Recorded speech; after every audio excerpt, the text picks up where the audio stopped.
जो हो गया उसे सोचा नहीं करते, जो हो गया उसे सोचा नहीं करते, जो मिल गया उसे खोया नहीं करते। हासिल उन्हीं ही होती है सफलता जो वक्त और हालात पर कभी रोया नहीं करते। नमस्कार दोस्तों, सभी को मेरा प्रणाम। मैं मुकुंद मोहन आपको अपने YouTube चैनल पे हार्दिक स्वागत करते हैं। दोस्तों, आज मैं आपको बिहार सुपर टेट यानी BPSC के द्वारा आयोजित होने वाली जो पेपर है उसके लिए एक महत्वपूर्ण टॉपिक टीचिंग एप्टीट्यूड यानी शिक्षण कौशल लेके आया हूं, जो आज या कल या 10 दिन जब भी सिलेबस आए तो उसमें ये पार्ट होना ही होना है। तय है, ये 100% है कि शिक्षण कौशल उसमें होगा ही होगा। तो चलिए ज़्यादा विलंब न करते हुए हम स्टार्ट करते हैं अपना शिक्षण कौशल। आज का हमारा जो पहला ये स्लाइड है शिक्षण की विधियां और एवं उसके कौशल। देखिएगा, शिक्षण की जो विधियां हैं जिसको हम कहते हैं टीचिंग मेथड, क्या कहते हैं उसको? Teaching method. कहता है कि पाठ्य वस्तु के प्रस्तुतिकरण में की शैली को शिक्षण विधि कहा जाता है। यानी पाठ्य वस्तु के प्रस्तुतिकरण की शैली को क्या कहते हैं? शिक्षण विधि कहते हैं। शिक्षण विधि में पाठ्य वस्तु महत्वपूर्ण होती है। जैसी पाठ्य वस्तु की प्रकृति होती है उसी प्रकार शिक्षण विधि का चयन किया जाता है। यानी जैसा आपका सिलेबस होता है उसी के अनुसार से हम टीचिंग एप्टीट्यूड यानी शिक्षण विधि का चयन करते हैं, सिलेक्शन करते हैं। एक शिक्षक के लिए आवश्यक है कि उसे शिक्षण विधियों का ज्ञान हो ताकि वह आवश्यकता और परिस्थितियों के अनुसार किसी भी उपयुक्त विधि का प्रयोग कर अपने शिक्षण कार्य को सुचारू रूप से चला सके। शिक्षण विधियां शिक्षण का मार्गदर्शन करती है। जो शिक्षण विधियां हैं वो शिक्षक का मार्गदर्शन करती है और वह अपने छात्रों को किस प्रकार से शिक्षा प्रदान करे। अब देखिए, कुछ परिभाषा है जो अलग अलग साइंटिस्टों के द्वारा कहा गया है। पहली परिभाषा जो हम देखेंगे वह है जॉन डीवी के अनुसार। उन्होंने कहा कि विधि एक निष्कर्ष के विकास करने या निकालने में सामग्रियों को संगठित करने का एक ढंग है। कह रहा है कि विधि एक निष्कर्ष के विकास करने या निकालने में सामग्री को संगठित करने का एक ढंग है। और आइए अब देखते हैं ईवी वेस्ले के शब्दों में। इन्होंने कहा, शिक्षा में शिक्षण विधि नामक शब्द शिक्षक द्वारा पथ प्रदर्शित का मतलब होता है रास्ता दिखाने वाला, की हुई उन क्रियाओं की एक माला है जो छात्रों द्वारा सीखने में परिणित हो जाती है। अतः विधि एक क्रिया न होकर के प्रक्रिया है जो किसी एक चरण से आबद्ध न होकर अनेक चरणों के द्वारा निर्मित होती है और इन चरणों का समन्वयित रूप से ही विधि को जन्म देता है। आगे बढ़ते हैं हम लोग कि अध्यापन विधियां अधिगम करता, जिसको हम कहते हैं लर्नर, विषय वस्तु यानी सब्जेक्ट मैटर एवं परिस्थितियां अनुरूप ही अपनानी चाहिए। बालक या बालिकाओं की आयु रुचि को देखकर विधियों को चुननी चाहिए। हमें जो है बालक या बालिकाओं का इंटरेस्ट को देखते हुए विधि का चयन करना चाहिए। ये विधियां जो है निम्नलिखित हो सकती है। विधियां जो है आज हम आपको डिटेल में सभी विधियों के बारे में वर्णन करेंगे। पहली विधि है कहानी सुनाकर, दूसरी विधि है खेल विधि, तीसरी विधि है प्रयोगशाला विधि, चौथी विधि है अवलोकन विधि, पांचवा है आपका वाद विवाद विधि और छठा है आपका ह्यूरिस्टिक विधि जिसको हम लोग कहते हैं अन्वेषण विधि या खोज विधि, सातवां है आपका उदाहरण विधि, आठवां है प्रयोग विधि, नौवां है व्याख्या विधि, 10वां है प्रश्नोत्तर विधि, 11वां है स्पष्टीकरण विधि और 12वां है आपका विवरण विधि, 13 है वर्णन विधि, 14 है निरीक्षित अध्ययन विधि, 5वां है शैक्षिक पर्यटन या जिसको हम कहते हैं भ्रमण विधि और 16 है जो आपका अन्य विधियां हैं। अब इन सभी टॉपिक जितने भी विधियां हैं अब हम उसके बारे में आपको डिटेल से बताएंगे। जो पहला है हमारा कहानी सुना करके, तो देखिए जो भी छोटे बालक या बालिकाओं को कहानी विधि, खेल विधि, संगीत एवं नृत्य विधि अधिक पसंद आती है। बच्चों को, छोटे छोटे बच्चे हो या बालक हो या बालिका हो, उनको कहानी विधि, खेल विधि, संगीत एवं नृत्य विधि अधिक पसंद आती है। युवा प्रायः प्रायोगिक विधि, नाटक विधि, वार्तालाप विधि अधिक पसंद करते हैं। प्रौढ़ व्यक्ति मानसिक मंथन, सेमिनार, वार्तालाप, बहस यानी डिस्कशन आदि पसंद करते हैं। मतलब बहस जो है अधिक पसंद करते हैं। कहानी कथन से तात्पर्य कहानी कहना या कहानी का सुनना है। कहानी कहते समय विषय वस्तु के सूक्ष्म तथा जटिल अंशों को इतना सरल बनाया जाता है कि कक्षा के सभी बालकों वे स्पष्ट हो जाते हैं। मतलब कहानी को विषय वस्तु के साथ सूक्ष्म और जटिल अंशों में इतना सरल बना दिया जाता है, इतना आसान बना दिया जाता है कि सभी बालकों को वह बिल्कुल अच्छी तरीके से समझ आता है। कहानी कथन विधि का प्रयोग करते समय निम्नलिखित बातों पर ध्यान देना चाहिए। पहला क्या है आपका कि कहानी को विषय वस्तु से स्पष्ट रूप से संबंधित किया जाना चाहिए।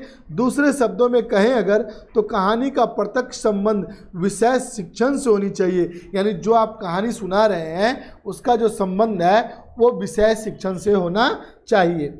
कहानी की भाषा, शैली एवं विषय वस्तु सरल, शुद्ध, मनोरंजक, रोचक और प्रवाहमय होनी चाहिए। अब ऐसी कहानी नहीं हो चाहिए जिसकी शैली या भाषा कठिन हो, जो बालक के समझ से परे हो। यानी भाषा जो होनी चाहिए उसकी शैली एवं विषय वस्तु सरल, शुद्ध, मनोरंजक यानी उसको आनंद का अनुभव भी होना चाहिए, काफ़ी इंटरेस्टिंग लगना चाहिए और प्रवाहमय होना चाहिए। कहानी कहने का ढंग आकर्षक एवं स्पष्ट होना चाहिए। कहानी कभी भी रटे हुए शब्दों में नहीं सुनाई जानी चाहिए। कहानी के पात्र छात्रों के समीपवर्ती परिवेश के पात्रों के अनुकूल होना चाहिए। मतलब आसपास के माहौल के हिसाब से होना चाहिए। ये था हमारा कहानी विधि। और जब दूसरी विधि है यह हमारी खेल विधि। देखिए अभी जो हमने आपको 16 विधि बताया, ये 16 को ही हम विस्तृत से यानी व्याख्या सहित चर्चा करेंगे। आप जो है हमारे साथ एकदम पूरी वीडियो को एकाग्रचित्त होकर ध्यान होकर सुने ताकि आपको ये विधियाँ स्पष्ट हो जाए। खेल विधि है कि छोटे बच्चे खेलना अधिक पसंद करते हैं। बच्चों को क्या पसंद होता है? ज़्यादातर खेलना। खेल विधि से उन्हें शिक्षा दी जाए तो ज्ञान शीघ्र ही अनुग्रहण कर लेते हैं। यानी अगर उनको खेल विधि से पढ़ाया जाए तो बच्चे जल्दी ही सीख जाते हैं। खेल विधि से अध्ययन करने के प्रणेता फ्रेडरिक ऑगस्ट फ्लोवेल माने जाते हैं। विद्यालय में खेल का महत्व क्या है? खेल से सामाजिक भावना का विकास होता है। खेल से सामाजिक भावना का विकास होता है। खेल से बालकों का बौद्धिक विकास होता है। खेल के द्वारा बालकों का शारीरिक विकास होता है। यानी इससे बौद्धिक विकास के साथ साथ शारीरिक विकास होता है, सामाजिक भावना आती है और इससे सहयोग की भावना भी जागृत हो जाती है। खेल बालकों की नेतृत्व शक्ति यानी उनकी लीडरशिप क्षमता को बढ़ाती है। खेल में अनुशासन आवश्यक होता है जिससे बच्चे अनुशासित होना भी सीखते हैं। यानी खेल के माध्यम से बच्चा जो है डिसिप्लिन को भी सीखता है। थर्ड विधि है आपका प्रयोगशाला विधि, जिसको हम कहते हैं लेबोरेटरी मेथड। प्रयोगशाला विधि से हमारा अर्थ है कि विद्यार्थियों को इस प्रकार से सिखाया जाना चाहिए कि विद्यार्थी को स्वयं प्रयोग करने और निरीक्षण करने का अवसर मिले। देखिए प्रयोगशाला विधि क्या होता है, चाहिए कि इसमें विद्यार्थी स्वयं करके सीखे और स्वयं उसका निरीक्षण करे कि क्या हुआ, क्या कमी रह गई। अध्यापक जो है केवल उन क्रियाओं का निरीक्षण करे और विद्यार्थियों से प्रयोग तथा निरीक्षण के आधार पर लिखित कार्य करवाए। इस प्रकार सीखने से विद्यार्थी जो है निश्चित रूप से सक्रिय रहते हैं। मतलब अगर वो स्वयं करके सीखेंगे तो विद्यार्थी कैसे रहेंगे? एक्टिव रहेंगे।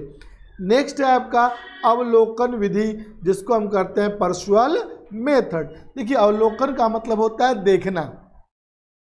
अवलोकन विधि ज्ञान प्राप्त करने का सबसे सरल और प्रभावशाली साधन है, जिसके माध्यम से बालक स्वयं क्रियाशील रहकर किसी वस्तु तथा तथ्य का पता लगा सकता है। यानी बालक जो है स्वयं जो है एक्टिव रहता है और वस्तुओं या तथ्य को पता लगाता है। और इस विधि का आधार किसी भी वस्तु या विचार को सोचते समझते हुए देखना, सुनना और छूना है। किसी वस्तु या विचार को जानने की स्वाभाविक क्रिया ही अवलोकन विधि का मुख्य आधार है। इस प्रकार से प्राप्त किया गया ज्ञान अस्थायी होता है। सामाजिक पर्यावरणीय अध्ययन शिक्षण में इस विधि का प्रयोग करने से पूर्व निम्नलिखित बातों का ध्यान रखना आवश्यक है। कौन कौन सी बातें का ध्यान रखना आवश्यक है? पहला कहता है कि छात्रों को जिस सामाजिक संस्था एवं संगठन या संस्थान विशेष का अवलोकन कराना है उससे पूर्व शिक्षक को स्वयं उनका निरीक्षण कर लेना चाहिए। मतलब छात्रों को जिस भी सामाजिक संस्था या ऑर्गेनाइजेशन, संगठन या कोई विशेष स्थान हो उसका अगर अवलोकन कराना है तो शिक्षक को चाहिए कि सर्वप्रथम आप उनका स्वयं निरीक्षण कर लीजिए। दूसरा कहता है कि उपयुक्त अवलोकन में छात्रों को अवलोकन करने की स्वतंत्रता होनी चाहिए, किंतु शिक्षक द्वारा उनका पथ प्रदर्शन एवं उनके द्वारा किए जाने वाले कार्यों का निरीक्षण किया जाना चाहिए। अवलोकन के लिए चुनी हुई परिस्थितियों छात्रों के जीवन के अनुकूल होनी चाहिए। छात्रों द्वारा अवलोकन करते समय उसके द्वारा पूछे जाने वाले प्रश्नों का उत्तर शिक्षक द्वारा दी जाता रहे।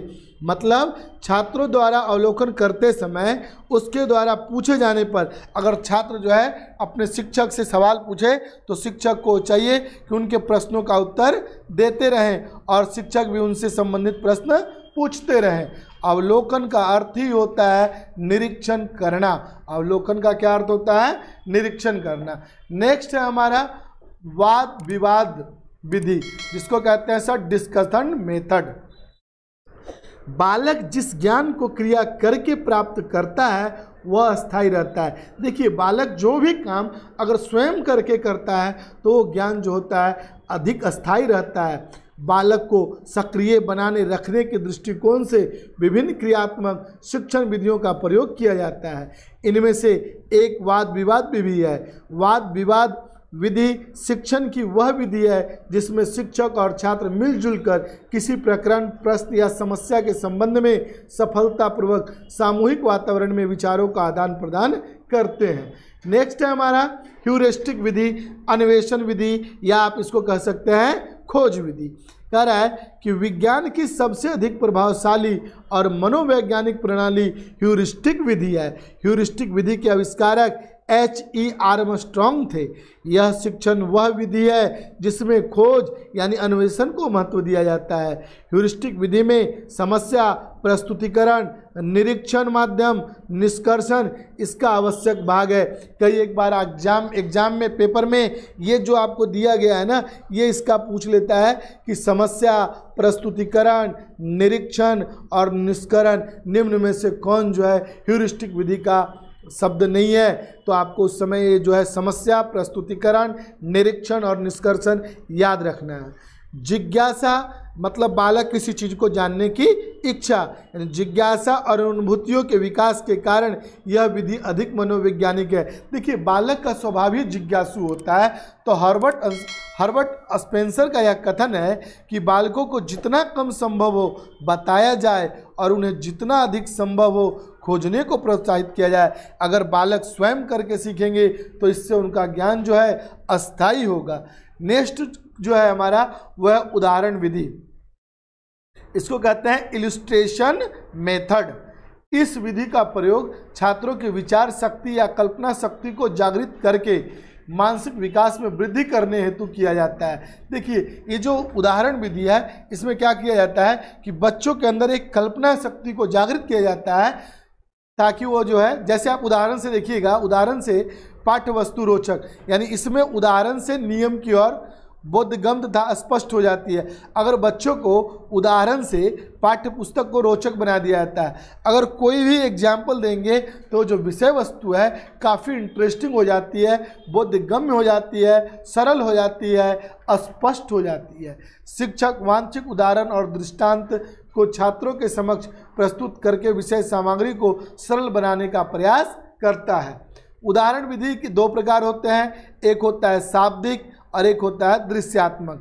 देखिए, शाब्दिक का मतलब हो गया शब्दों द्वारा प्रस्तुत किए जाने वाले उदाहरण को शाब्दिक या मौखिक उदाहरण कहते हैं। देखिए, शाब्दिक का मतलब ही आप ध्यान रखिएगा, जो शब्दों के द्वारा प्रस्तुत किया जाए उसी को हम क्या कहेंगे, शाब्दिक या मौखिक। शाब्दिक उदाहरणों के अंतर्गत मौखिक उदाहरण क्या हो गया, दृष्टांत, कहानियाँ, लोकोक्ति, गीत, श्लोक, उपमाएं, रूपक, संकल्पनाओं, कठिन तथ्य तथा अमूर्त भाव आते हैं। नेक्स्ट जो विधि है सर वो हमारा है इसी का पाठ दृश्यात्मक उदाहरण। कहता है कि इन उदाहरणों में देखने एवं समझने का क्रियाओं का समावेश होता है, वो कहलाते हैं दृश्यात्मक उदाहरण। देखिएगा, जिसको देखने एवं समझने का समावेश होगा उसे हम कहेंगे सर दृश्यात्मक, मतलब दृश्य का दिखना होना है, प्रदर्शन करना, अथवा वस्तु रूप उदाहरण भी कहा जाता है।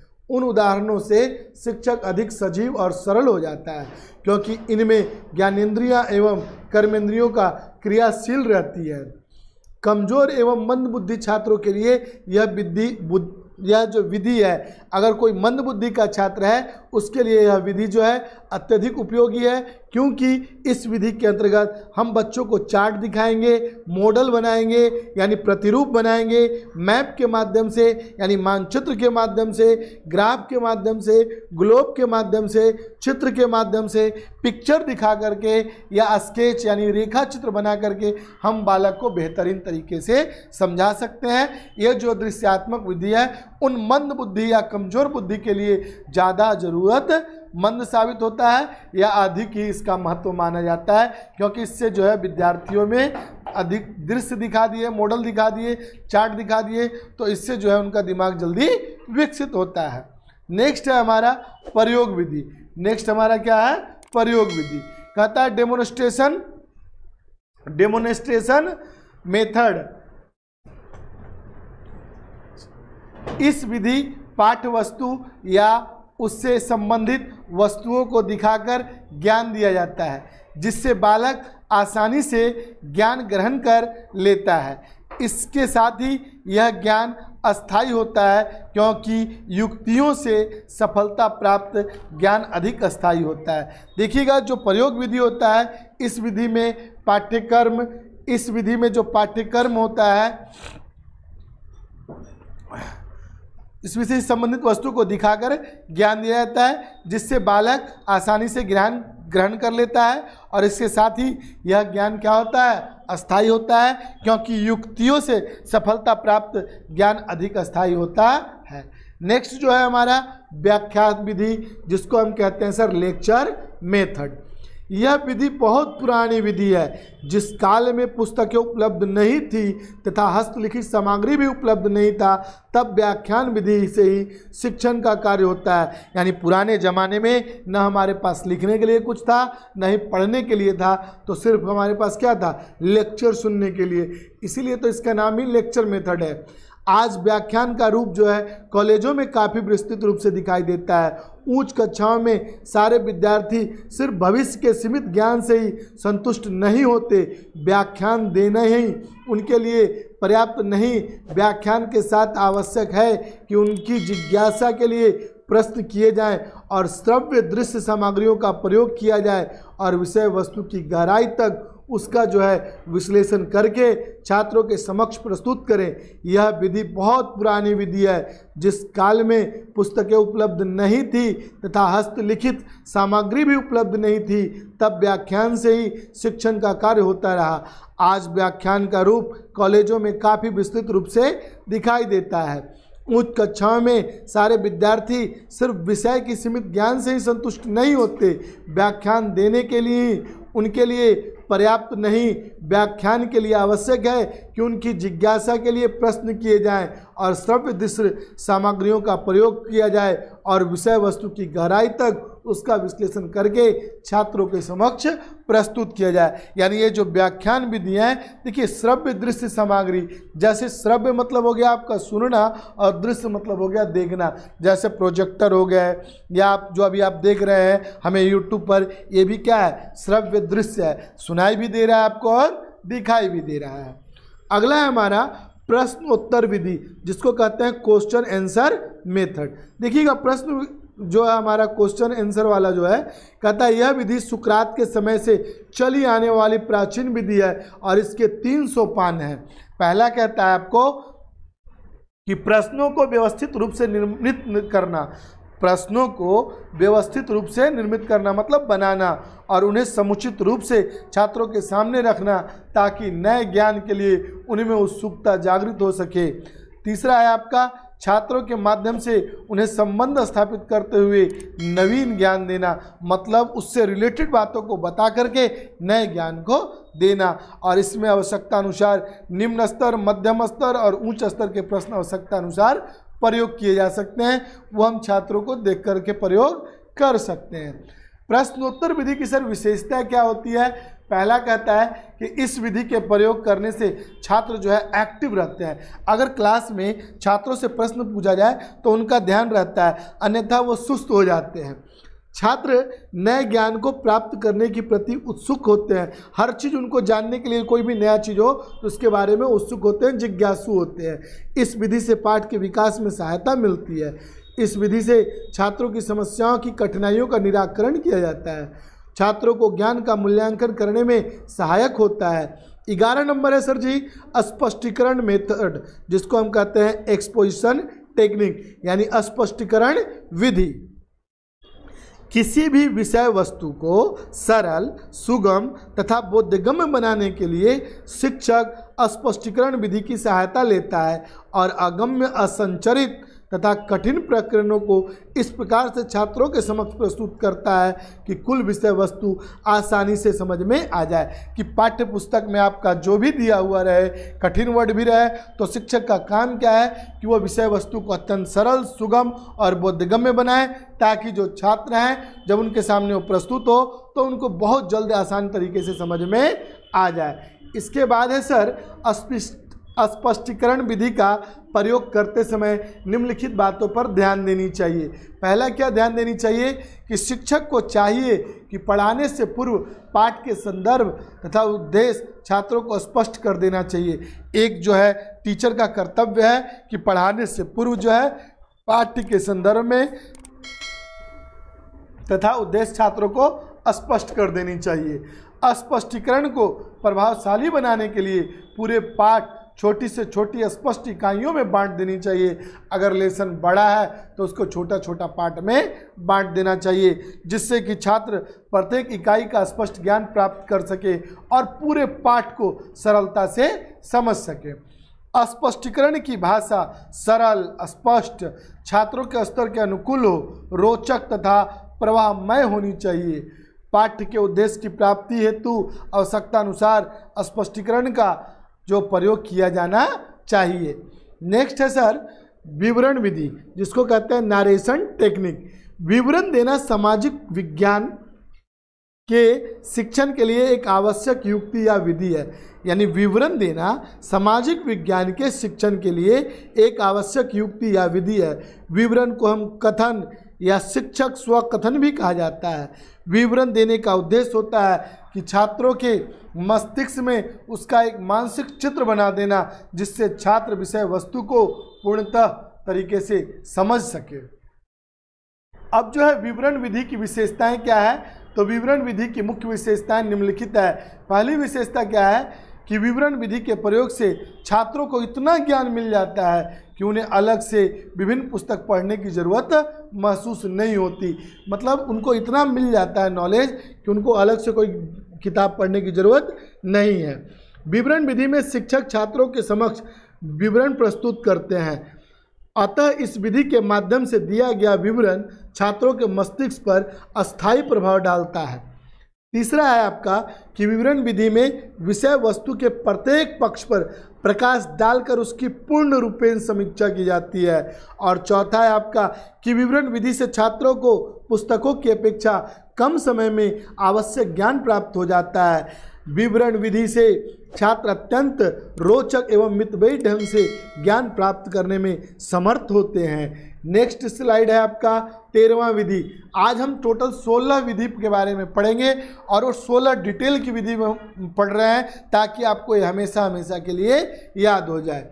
13 जो है यह वर्णन विधि, डिस्क्रिप्शन मेथड। वर्णन विधि यह विधि है जिसके माध्यम से किसी विषय वस्तु तथा घटना का छात्रों के समक्ष पूर्ण शाब्दिक चित्र प्रस्तुत किया जाता है। इस विधि के माध्यम से किसी घटना, दृश्य एवं नियम तथा सिद्धांतों का विस्तार पूर्वक वर्णन किया जाता है।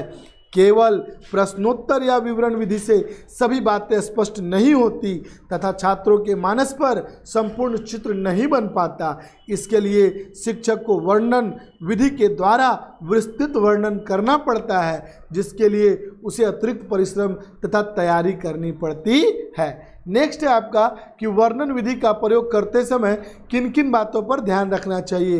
तो पहला है आपका कि वर्णन करने से पूर्व शिक्षक को वर्णन करने की पूरी रूपरेखा तैयार कर लेनी चाहिए और एक निश्चित क्रम में वर्णन करना चाहिए तथा तार्किक क्रम से प्रस्तुत किया जाना चाहिए। वर्णन जो है रोचक हो, रोमांचक हो, मनोरंजक हो और आकर्षक शैलियों में किया जाना चाहिए। भाषा में सरलता, सहजता तथा शुद्धता का ध्यान रखना चाहिए।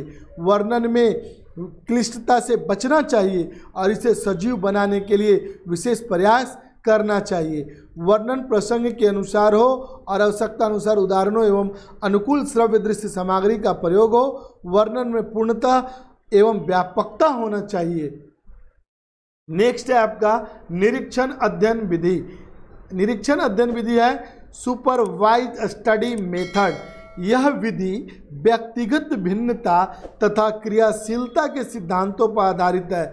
इस विधि में छात्रों की व्यक्तिगत विभिन्नता को दृष्टि में रखकर प्रत्येक छात्र को कार्य एवं अध्ययन करने के अवसर दिए जाते हैं। शिक्षक एक मित्र, सहायक तथा पथ प्रदर्शक के रूप में उनके कार्यों को निरीक्षण कर उनके व्यक्तिगत समस्याओं को सुलझाने का प्रयास करता है। अब बात आती है कि निरीक्षण अध्ययन विधि में किन किन बातों पर ध्यान रखना चाहिए। तो सबसे पहले इस विधि के प्रभावशाली उपयोग के लिए आवश्यक है कि शिक्षकों में अतिरिक्त परिश्रम, अंतर्दृष्टि तथा साधन संपन्नता के गुणों को समावेश हो। इस विधि का प्रयोग इस प्रकार से संगठित किया जाना चाहिए जिससे कि छात्रों में वैज्ञानिक दृष्टिकोण विकसित हो सके।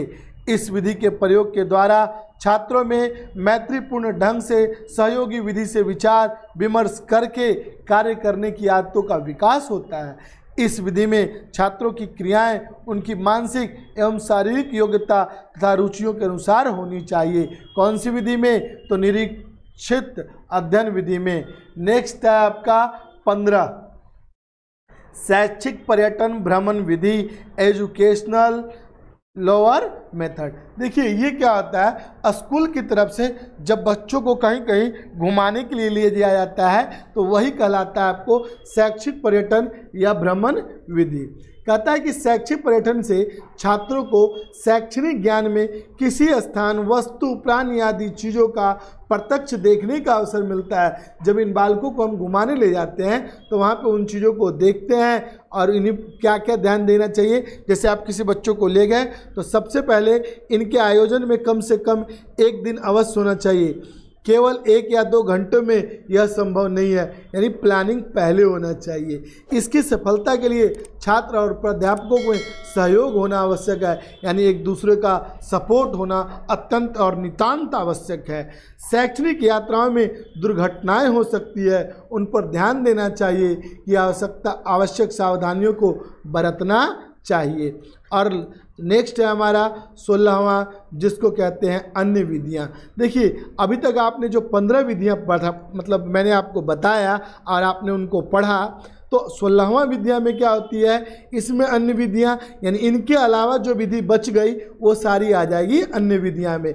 इसमें हो गया आपको पाठ्य पुस्तक विधि, आगम निगम विधि या आगमन निगम विधि, समस्या निवारण विधि, ऐतिहासिक विधि, अधिविन्यास विधि, दल शिक्षण विधि, पुस्तकालय विधि, किंडरगार्टन विधि, मॉन्टेसरी विधि और हो गया आपका डाल्टन विधि। ये जो है अन्य विधियां हैं। इसके अलावा जो है शिक्षण विधि के उद्देश्य। आखिर अब जो शिक्षण विधि का उद्देश्य क्या है कि बालकों में निश्चित तथ्य एवं कौशल अर्जित करने की क्षमता विकसित हो, वे स्वतंत्र रूप से सोचने और कार्य करने की अपनी आदत को बना लें, उनमें कुछ निश्चित जीवन मूल्यों का विकास हो और उन पर परस्पर सहमति एवं सौहार्द विकसित हो। यानी शिक्षण विधि का हमारा उद्देश्य यही 4 है। शिक्षण विधि की विशेषताएं क्या क्या है, तो देखिए एक उत्तम शिक्षण विधि में 7 तत्व होते हैं। कितने तत्व होते हैं? 7। पहला कहता है सर प्रदर्शन, दूसरा है बातचीत करना, तीसरा है चित्र, चौथा है भाव भंगिमा, लेखन, निर्देशन और सातवां है आपका पाठन। कहता है कि शिक्षण विधियां विषय वस्तु के पूर्व निर्धारित उद्देश्यों की प्राप्ति में सहायक होती है। इसकी तीसरी विशेषता क्या है कि शिक्षण विधियां सुनिश्चित होती है और शिक्षण में प्रयोग करने के योग्य होती है। और चौथी विधियां हैं, इनमें छात्रों में तर्क, निर्णय एवं विश्लेषण शक्ति का विकास होता है। शिक्षण विधियां बालकों की विषय वस्तु के अध्ययन एवं स्वाध्याय के प्रति प्रोत्साहित करती है। एक उत्तम शिक्षण पद्धति अध्यापक के साथ साथ छात्रों को भी सक्रिय रखती है। एक उत्तम शिक्षण विधि में कलात्मक होती है और जिसमें अध्यापकों को वांछित व अवांछित ज्ञान होता है। अब बात आती है कि शिक्षण विधि का आखिर महत्व क्या है, इम्पोर्टेंस क्या है शिक्षण विधि का। कहता है कि बाल मनोविज्ञान के अनुकूल उत्तम पाठन पद्धति बाल मनोविज्ञान के अनुकूल होती है। बाल मनोविज्ञान के अनुकूल उत्तम पाठन पद्धति बाल मनोविज्ञान के अनुकूल होती है। इसमें सभी बालकों को एक जैसा न समझकर शारीरिक, मानसिक, व्यक्तिगत भिन्नताओं को ध्यान में रखना और यही ध्यान में रख कर के हमें उन्हें शिक्षा प्रदान करना है। जब भी हम उनको पढ़ाते हैं तो हमको ये ध्यान रखना चाहिए कि बच्चे का शारीरिक, मानसिक और उनका व्यक्तिगत भिन्नताओं को ध्यान में रख कर के ही हम उनकी शिक्षा प्रदान कर सके। दूसरा है आपका सहानुभूति पूर्ण होना। एक उत्तम विधि बालकों के प्रति सहानुभूतिपूर्ण होती है जिसमें भय और आतंक का कोई स्थान नहीं है। इसमें अध्यापक बालकों के साथ साथ सहानुभूतिपूर्ण व्यवहार करता है। शैक्षिक सिद्धांतों के अनुकूल उत्तम पाठन पद्धति शिक्षा सिद्धांतों के अनुकूल होती है।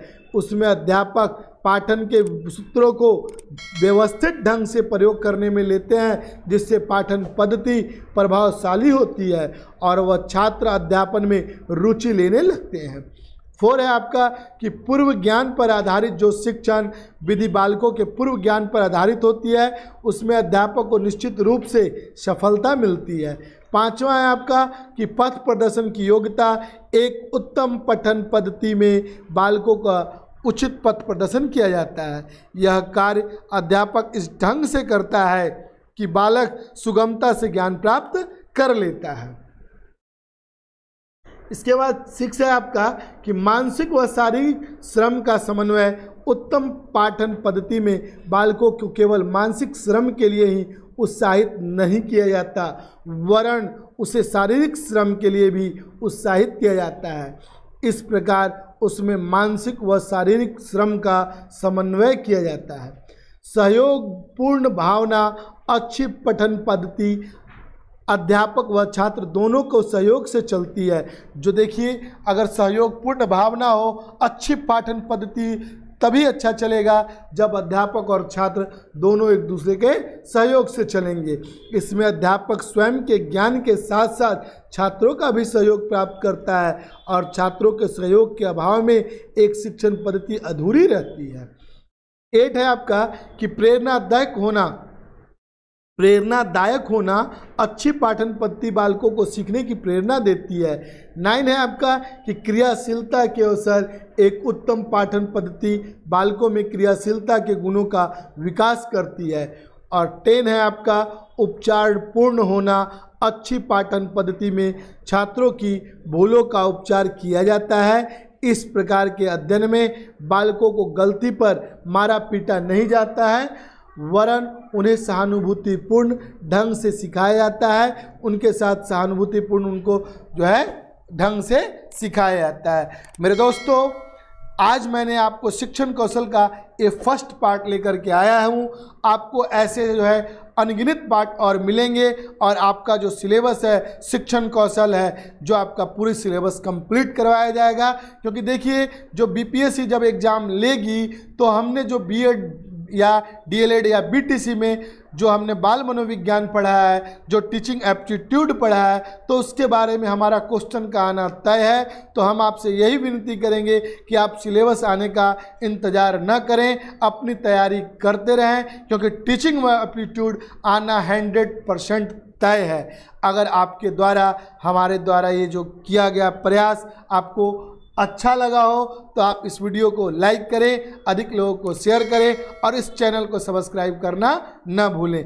आज के लिए बस इतना ही। जय हिंद।